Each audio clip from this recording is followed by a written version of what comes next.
Alors, le programme phare, c'est un programme qui est piloté par l'Éducation nationale depuis quelques mois maintenant, qui a été mis en place dans un premier temps sur un certain nombre de départements pilotes pour le tester tout simplement. L'idée, c'est de lutter contre le harcèlement et de mettre à disposition des équipes un certain nombre de ressources pour pouvoir déjà sensibiliser les élèves et au-delà de ça, de pouvoir insuffler, je dirais, dans les établissements scolaires une véritable politique de lutte contre le harcèlement, donc au travers d'un certain nombre de ressources, mais aussi au travers de la mise en place d'ambassadeurs, par exemple d'élèves ambassadeurs, qui ont pour vocation d'être des espèces de sentinelles qui permettent à des élèves qui n'ont pas forcément toujours facilité à se tourner vers des adultes pour pouvoir appeler au secours, de se tourner vers leur père, PAIRS, mais encore faut-il que ces jeunes soient formés. Et donc l'idée, c'est de pouvoir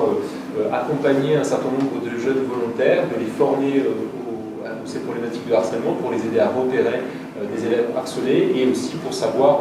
tout simplement prodiguer les premiers conseils et puis faire le lien avec les adultes, puisque l'idée, c'est évidemment que les adultes soient interpellés. Le programme phare, il a aussi tout un programme de formation pour les équipes de professionnels, pour justement les aider aussi, une fois que la parole s'est libérée, que la situation a été mise en avant, de pouvoir savoir tout simplement qu'est-ce qu'on fait de cette problématique. Le programme phare, c'est aussi l'occasion de mettre en avant les 2 numéros de téléphone qui permettent justement de lutter contre le harcèlement, donc le 30-20, qui est porté par l'association de l'école des parents et des éducateurs d'Île-de-France, qui permet de lutter spécifiquement contre le harcèlement à l'école, et le 30-18, que je dirige à l'association Unie Enfance, qui est un numéro gratuit, anonyme et confidentiel, qui permet de faire remonter des situations de cyberharcèlement, de harcèlement dans la sphère numérique, et de pouvoir se faire aider par des juristes, des psychologues et des spécialistes des réseaux sociaux pour faire retirer les contenus qui sont préjudiciables ou illicites. Voilà, donc le programme phare pour l'instant, il est en phase de déploiement, je dirais. Malheureusement, et je dis malheureusement parce que je pense que c'est vraiment important que tous les établissements scolaires se saisissent de cette problématique du harcèlement. Il n'y a pas de raison que les élèves qui ont la chance de tomber dans un établissement scolaire où le programme phare a été mis en place, ou même sans que ce soit le programme phare ou une politique de lutte contre le harcèlement à l'école, puissent donc bénéficier d'une scolarité paisible et qu'à l'inverse, d'autres élèves qui n'ont pas cette chance, mais qui sont quand même des élèves de la République, ne bénéficient pas de la même chance. Tous les élèves ont le droit d'aller à l'école et tous les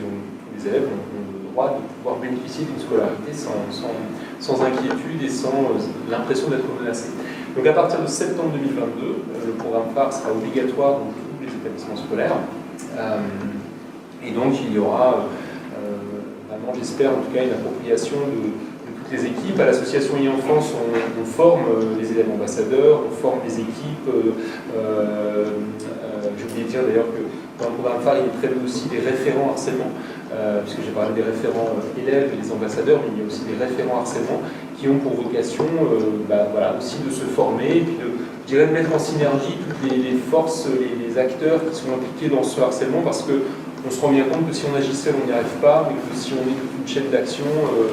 le président de la République l'a dit, il est important que la honte change de camp. Je dirais aussi que la peur change de camp. Il n'y a pas de raison que ce soit les victimes qui aient peur. Il faudrait davantage que les harceleurs aient peur et que les harceleurs aient honte. Et donc pour ça, pour leur faire honte à ces harceleurs qui commettent des délits, eh bien, il faut être un certain nombre. Et donc j'espère que le programme phare va mobiliser toutes les équipes éducatives et au-delà même peut-être les équipes qui travaillent aussi dans les établissements sportifs, dans les centres de loisirs, dans les maisons, comme on dit ici, dédiées au mouvement associatif, parce que le harcèlement n'est pas spécifique à l'école. Le harcèlement existe partout, dans la rue, dans le cadre sportif, dans le cadre des loisirs. Donc c'est important aussi peut-être que ce programme phare il soit, je dirais, utilisé peut-être en dehors même de la sphère scolaire.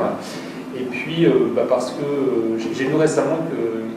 je le dis un peu en anecdote, mais pour terminer mon propos, mais le plus grand danger dans un phare, c'est l'endormissement du gardien. C'est-à-dire que le gardien, s'il s'endort dans le phare, il n'est plus en route la lampe qui tourne et du coup c'est dangereux pour les bateaux. Et j'aurais envie de dire, j'espère que ce programme phare il ne va pas juste exister, parce que si à l'intérieur de ce phare, nous les gardiens de ce monument que peut être un phare et de ce système de protection, si les adultes à l'intérieur s'endorment, les enfants ne seront pas protégés, ils vont aller se heurter sur les récifs et c'est évidemment pas l'idée. Donc, un programme c'est bien, un programme phare très bien, mais il faut qu'à l'intérieur du phare il y ait des adultes qui veuillent vraiment s'en saisir. J'espère que nous allons contribuer à motiver